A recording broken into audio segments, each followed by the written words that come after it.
Cindy with Papa Wolf Animal Control, and I'm here today with Buddy.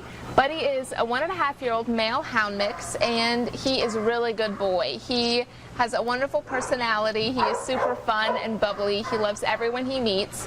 He is actually also neutered and up to date on all his vaccinations. He unfortunately had been adopted out of the shelter, but had to be returned just because apartment life was not for him. He just needs a little more room to stretch his legs and run. He's still a young boy too, so he has lots of energy, but he would make an awesome partner for any family with a yard to run and play in.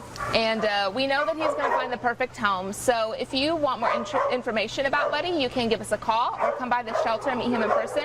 And we would love to find him a home soon.